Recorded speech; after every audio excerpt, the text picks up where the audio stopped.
안녕하세요. 신화경제연구소의 TV 냉정한 부동산입니다. 오늘 이번 시간에는 부동산 촌철살인 시간으로서 이것이 나타나야 부동산 가격의 진정한 하락입니다 라는 주제를 가지고 여러분과 말씀드려볼까 합니다. 들어가기 전에 구독과 좋아요 한 번씩 꼭 부탁드리고요. 최근 이제 언론 기사에서 서울의 집값이 대폭 하락한다 라는 이제 기사들이 이제 많은 것 같아요. 보시는 바와 같이 뭐 중개업소의 63%가 서울 집값 떨어진다. 그래서 하락 전망이 역대 최악이다. 그 다음에 전문가들은 내년 상반기까지 부동산 냉각기를 가질 것이고, 그러나 이제 가격 급락 가능성은 작다. 또는 어떤 기사에서는 서울 아파트값 27개월 만에 이제 최대폭 하락이다. 라고 이제 다소 이제 부동산 시장에 있어서 굉장한 하락에 대해서 이제 자주 언급하는 기사들이 많이 나오고 있는데요.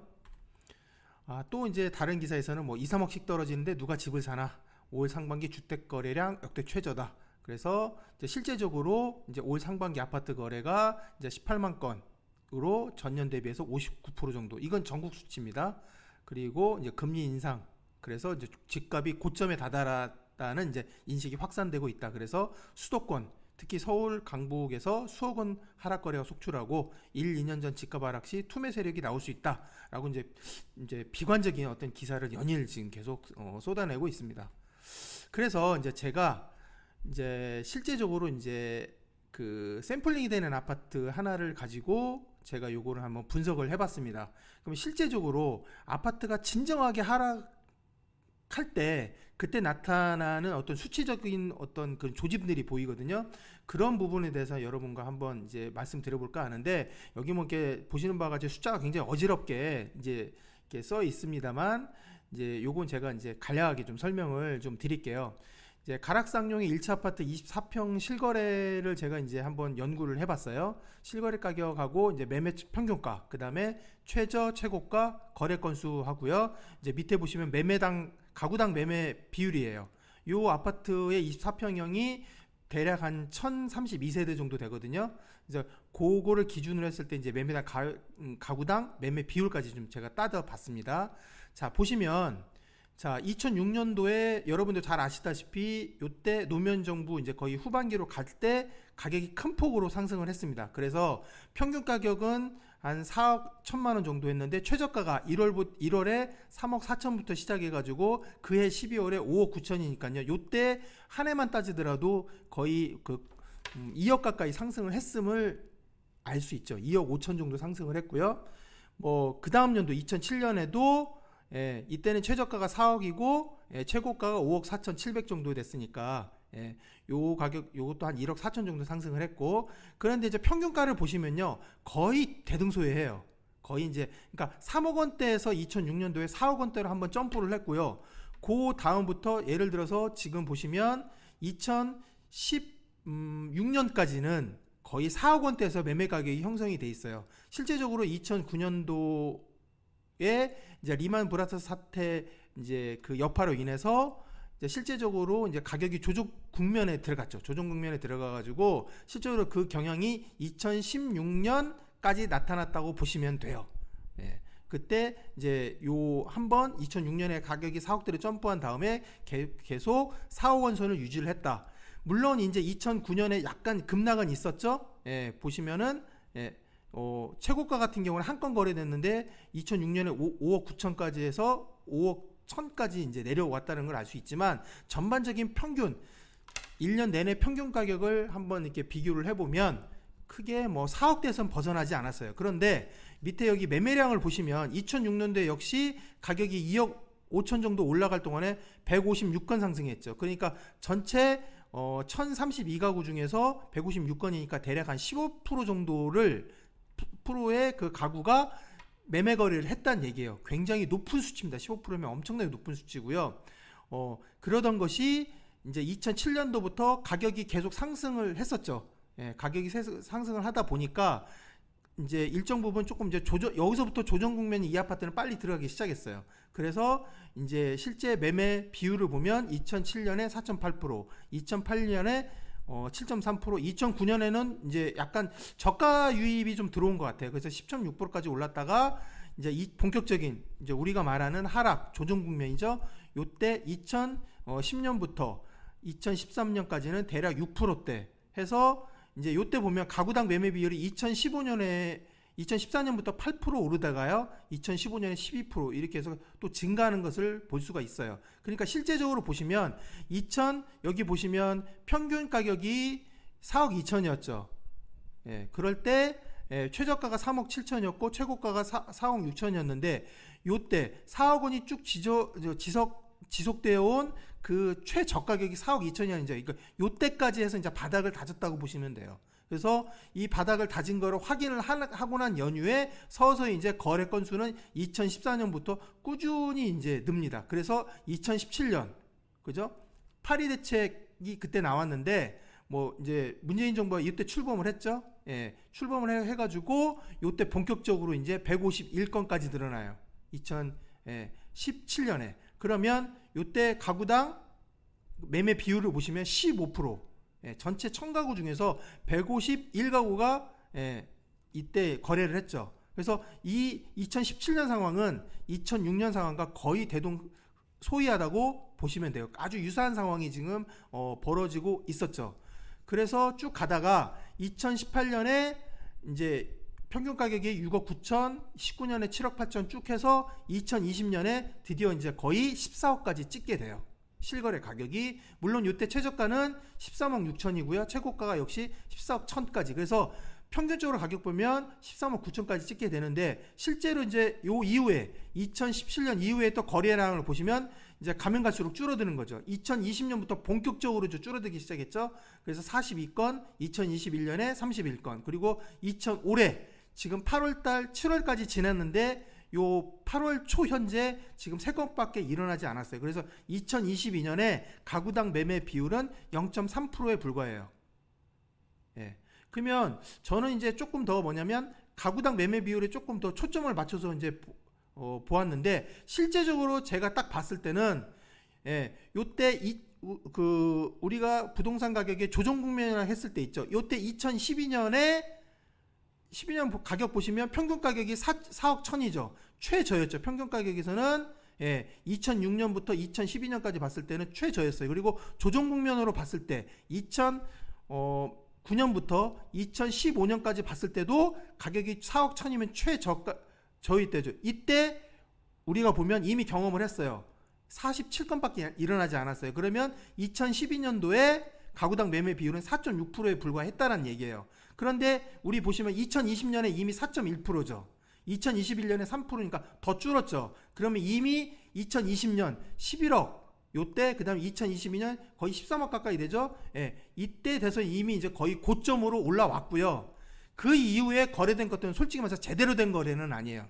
그게 거래가 14억까지 됐다 하더라도 제대로 된 가격이 아니란 얘기예요. 이 가격은 거품이란 얘기예요. 실제적으로 우리가 적정가를 찾았을 때는 보면 11억에서 13억 사이라고 볼 수가 있어요.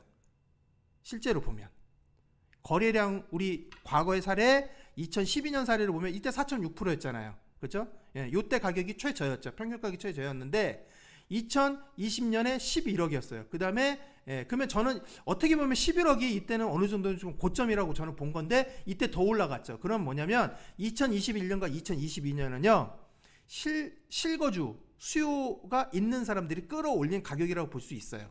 다주택자가 끌어올린 가격이 아니에요. 그런데 정부는 뭐냐면 계속 2022년, 2021년 계속 문재인 정부가 뭡니까? 주택임대 사업자들을 계속 단계적으로 축소시켜 놔서 거의 아파트 민간 주택임대 사업자는 거의 유명무실화 시켰죠. 이때 솔직히 말해서 다주택자들이 끌어올린 시장이 아니고 실거주자가 끌어올린 시장인데도 오히려 정책은 반대로 핀 거예요. 그래서 오히려 역효과가 난 거예요. 그리고 공급도 별로 없었고요.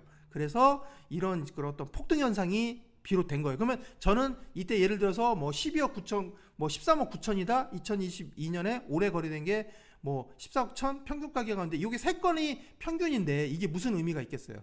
3건인데 평균 가격이 13억 9천이다. 아무 의미 없어요. 이거는. 그러면 이거는 그냥 거품 가격이라고 보시면 돼요. 그래서 요 어떤 그런 가구당 매매 비율로 보면요. 대충 이 거품이냐 거품이 아니냐는 대충은 알 수가 있어요. 근데 보통 보시면은 기자들이 이렇게까지는 얘기 안 하죠.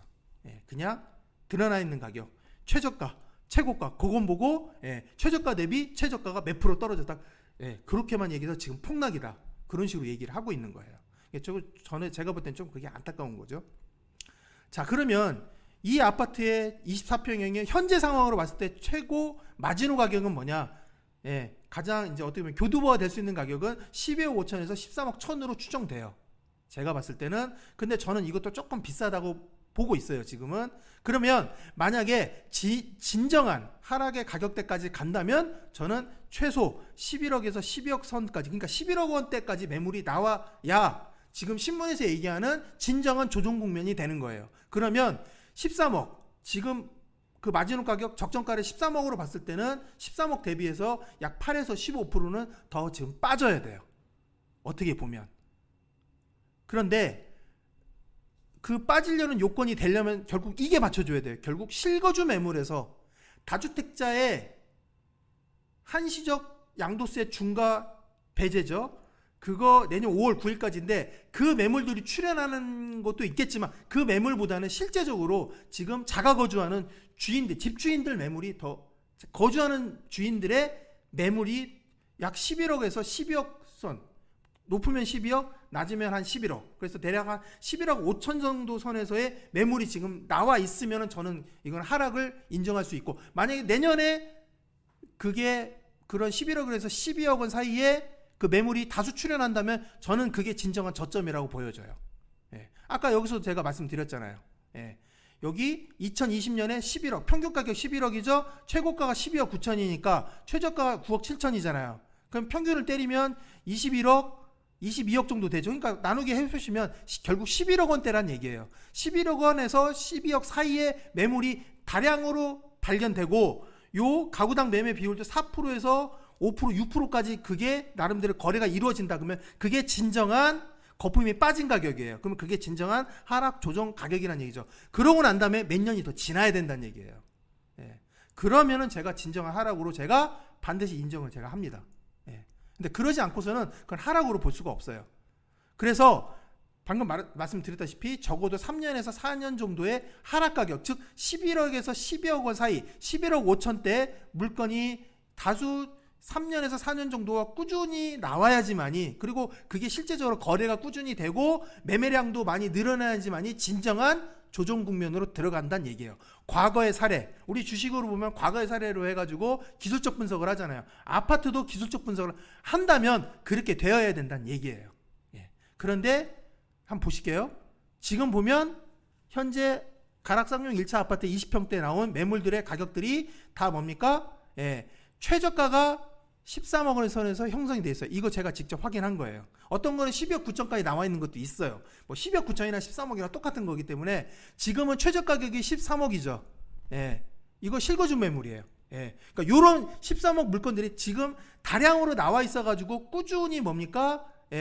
거래가 조금 이루어져야 된다는 얘기예요. 근데 지금 거래는 이루어지지 않죠. 사람들이 더 떨어질 거라고 생각하고 지금 수요자들이 지금 거래를 안 하려고 하잖아요. 근데 또 매물 자체를 보시면 13억 뿐만이 있는 게 아니라 다 이제 최저가가 13억이란 얘기지 다 그 위에 가격이에요. 13억 5천짜리. 저는 이번에 이거 동일 매물 묶기로 했죠. 그러니까 똑같은 매물을 다 묶은 거예요. 보면 실제 가격대는 13억 요거 하나 나와 있고요. 나머지는 다 13억 5천 선에서 14억 선이에요. 보시면. 그러니까 아직까지 가격은 하락하지 않았다는 얘기예요. 제가 가격 상승을 부추기는 게 아니라 저는 그냥 있는 그대로만 봐요. 저는 섣부른 예측하지 않습니다. 왜? 그거 하는 게 별로 의미가 없어요. 그리고 유튜브에 나와서 자꾸 하락한다, 30%, 40% 하락한다. 특히 주식하시는 분들, 그 다음에 실제적으로 실거래 매매 해보시고요. 재개발 투자 안 해본 그런 평론가들이 나와서 그런 얘기를 한다는 얘기예요. 지금 단순히 금리 상승만 보고요.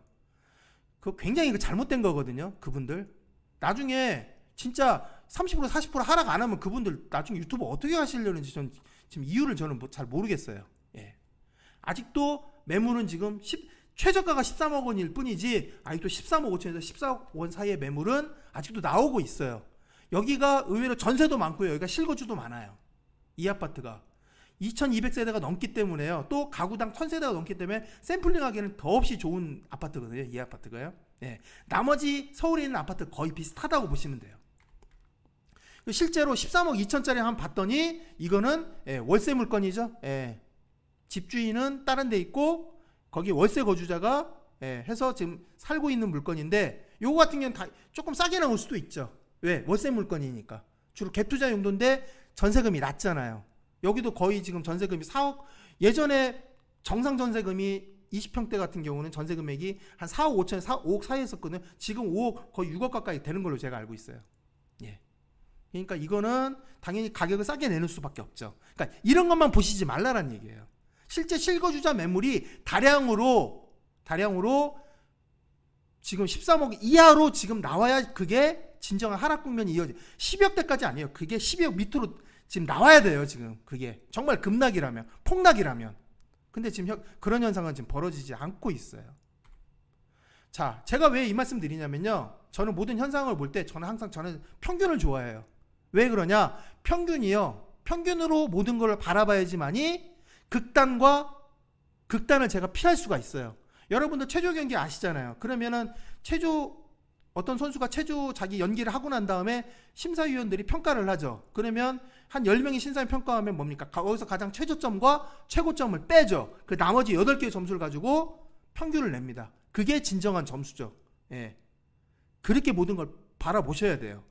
그래서 제가 이 주사위 대수의 법칙을 되게 좋아하는데 뭐냐면 10번 던져가지고 뭐 6의 눈이 예를 들어서 6의 눈이다. 그러면 그 6의 눈이 뭐 5번 정도 나올 수도 있고요. 3번 나올 수도 있고요. 그거는 왜? 빈도수가 작기 때문에 특정하게 많이 나올 수 있죠. 야구도 마찬가지예요. 타율이 어떤 토너먼트 대회 있잖아요. 그러면 타율이 뭐 최고 타자 타율이 몇 할 맵니까? 거의 6할, 뭐 5할 뭐 이렇게 될 수도 있어요. 수위 타자가. 그렇지만 우리 프로야구 보시면 아시죠? 1년에 143경기, 145경기인가요? 그거 하다 보면 수위 타자가 아무리 잘 쳐봤자 얼마입니까? 3할 오픈 넘기기가 쉽지 않죠. 이승엽 타자가 전체 통산 타율이 아무리 잘 쳐도 3할 오픈은 제가 못 넘긴 걸로 알고 있거든요. 그렇기 때문에 주사위 대수법칙. 그러니까 1의 눈이, 그러니까 내가 보통 10만 번, 100만 번은 돌려야 1의 눈이 나올 확률은 뭡니까? 거의 해보니까 6분의 1이 나오더라 이거예요. 각 눈이 나올 확률이. 그래서 주사위 대수법칙이 나타나야 진정한 하락, 조정 국면이 비로소 이루어진다는 얘기예요. 그래서 종합을 해보자면 평형별, 여러분이 사시고 계시는 아파트 또는 여러분이 투자할 만한 아파트 이런 걸로 봤을 때 평형별 그 평형의 가구당, 가구가 예를 들어서 1000가구다, 2000가구다, 뭐 500가구다. 그 가구당 매매 비율이 적어도예요. 이건 최저입니다. 3%, 아까 보시면 여러분들 보셨잖아요. 적어도 3%, 4%. 저는 적어도 4%라고 봐야 돼요. 4% 이상 되어야 가격 등락이 어떻게 되느냐, 이 기준으로 검토할 만한 거예요. 그래서 아파트 가격 변동은 최고 가격, 최저 가격에서 뭐 최고 대비 지금 얼마나 떨어졌다, 이게 아무 의미가 없다라는 얘기예요. 그죠? 최고 최저 가격 기준이 아니라 1년치 평균 가격, 즉 거래 비율이, 아까 말한 가구당 거래 비율이 한 4% 정도 이상으로 나와야지만 그때 비로소 의미가 있는 거예요. 여론조사도 마찬가지잖아요. 500명을 할 때하고 1000명 할 때하고 2000명 할 때하고 10,000명 할 때하고 다르잖아요. 오차가 그만큼 준다는 얘기예요. 표본수가 많아지면. 여러분들이 그렇게 보셔야 된다는 얘기예요. 그래서 어쩌다 한두 건 폭등 후는 폭락 가격은 의미가 없다라고 보셔야 돼요. 그래서 아파트 가격의 진정한 하락은 실거래 건수가 꾸준히 이루어지면서 낮은 가격의 매물이 계속 쌓여 있어야 돼요. 그래서 그것이 꾸준히 거래되면서 계속 그 기간이 3, 4년 정도는 유지가 돼야 돼요. 우리가 예전에 겪었잖아요. 2010년부터 2015년까지 이상 3, 4년 이상 꾸준히 유지가 되어야 됩니다. 아까 제가 그래프 숫자 보여드렸잖아요. 그런데 그럼 아파트 가격이 향후에 상승할 것이냐, 어떻게 될 것이냐? 저는 아파트 가격이 다시 상승하는 요인이 전 사라져야 진정한 조정 국면으로 들어간다고 봐요. 그게 뭐냐면 내년 중반기 이후에 저는 좀 그렇게 생각을 해요. 지금은 인플레를 잡기 위해서, 물가 상승을 잡기 위해서 미국부터 시작해서 유럽, 지금 우리나라까지 뭐 빅스텝을 한다, 0.5% 이상을 올린다, 0.7까지 올린다, 이렇게 그 0.7 그 퍼센테이지 포인트죠. 정확히 얘기하면 그렇게 지금 뭐 금융 당국이 이런 식으로 과감하게 지금 통화량을 갖다가 이제 다시 빨아들이고 있는 거죠. 금리를 올림으로써. 그런데 이것도 이제 어느 정도 올해 내년 초까지는 이렇게 픽셉을 할 수도 있어요. 그러나 내년 중반 이후 되면 이제는 기준금리 계속 그렇게 기준금리 상승하면요, 경제가 이제 활력이 떨어지고 경기가 바로 침체돼요. 그러면 이제 경제 성장률이 안 나오죠. 예. 그 현상은 지금 정부가 원하는 게 아닐 거예요. 한국은행도 원하는 게 아닐 거예요. 그래서 내년 중반기 이후에는 기준금리가 이제 인플레가 어느 정도 수그러들면 기준금리 상승 그 세가 진정이 되죠. 예. 그리고 두 번째는 지금 전세 가격이 팍 오를 줄 알았는데 8월 이후부터 그렇게 되지 않은 이유가 뭐냐면 월세 수요가 증가해서 그래요. 왜? 전세로 갔던 수요가, 왜냐면 전세자금 대출을 얻다 보니까 전세자금 대출도 굉장히 지금 높아져 있잖아요. 그렇기 때문에 뭐 이자로 내나 내가 월세로 그냥 뭐 보증금을 차라리 작게 해가지고 월세로 주나, 월세가 더 싸게 맥힌다고 보는 거예요. 그래서 월세 수요가 증가하는데, 이것도 월세 수요가 증가하면요 뭐가 됩니까? 이제 이것도 가격이, 월세가 올라갈 수도 있다라는 얘기예요. 그러면 결과적으로 봤을 때는 이것도 피로감이 누적되죠. 그러면 다시 전세로 전환이 될 수도 있다라는 얘기예요. 그래서 전세 가격이 다시 상승된다는 위험성. 세 번째는 2025년까지 3기 신도시가 2026년부터 수도권 일원에 들어간다고 치면 거기에 이제 교통 인프라가 서서히 깔리게 되겠죠. 그렇게 됐다고 치면 2025년까지는 서울 아파트 공급은 거의 없다라고 보시면 돼요. 해봤자 만 세대도 안 돼요. 그러면 공급의 천수답 현상이 일어나기 때문에 이게 더 자극시킬 수도 있죠. 예. 그 다음에 다주택자 양도세 중과가 한시적 유예가 내년 5월 9일 날 끝나요. 그럼 그 이후에는 뭡니까? 다시 양도세가 중과되기 때문에 뭡니까? 예, 다시 매물이 거둬나죠. 지금 내년 5월 9일까지 양도세 중과 한시 배제를 하더라도 지금 종부세율을 좀 완화하고, 종부세율을 좀 완화하는 그런 이제 정부 정책이라든지 국회 움직임 보임에 따라서 다주택자들이 지금 매물 서서히 거둬들이고 있잖아요. 그죠? 예. 근데 내년 5월 종료 이후에면 다시 양도세, 이제 다주택자가 다시 중과되면 어떻게 됩니까? 이제 매물은 또 급격히 감소가 되겠죠. 그러면 어차피 똑같아요. 공급이 감소하면요, 아무리 뭐 매수 수요자가 뭐 더 떨어지다 기다리더라도요, 공급이 줄어들면 이건 방법이 없어요. 이거는. 예. 특히 기존 물량, 신규 물량이 아니더라도. 예. 그런 거 여러분들이 좀 캐치를 좀 하셨으면 좋겠어요. 그래서 지금의 일부 가격 하락은 거래량 대비 과대평가된, 그러니까 올해 초 또는 작년까지 정말 거래량이 별로 없는 가운데서 실거주자들이 끌어올렸던 그런 가격들이, 저는 그거는 거품이라고 본 거예요. 더 이상 올라가지 않았다고 저도 작년에 예측을 했거든요. 예. 그 가격들이 현재 지금 서서히 뭡니까? 자기 자리로 서서히 지금 가고 있는 과정이에요. 그런데 방금도 설명드렸다시피 그런 가격이 다시 상승하는 요인을 만나면 이건 또 어떻게 될지 몰라요. 그래서 저는 아직까지 하락 국면으로 보지 않는다는 얘기예요. 예. 그리고 하락이 되려면 아까 말씀드렸다시피 가구당 그 해당 평형의 전 세대 대비해서 가구당 매매 비율이 적어도 4% 이상 됐을 때 꾸준히 매매가 일어나야 되고, 재작년 가격이죠. 재작년 가격 수준으로 떨어져야 돼요. 2020년 수준 또는 2019년 수준, 그 수준으로 가격이 떨어져야지만, 그런 물건이 많이 있어야지만이 그게 진정한 현재 저는 조정 국면이라고 보는 거예요. 예.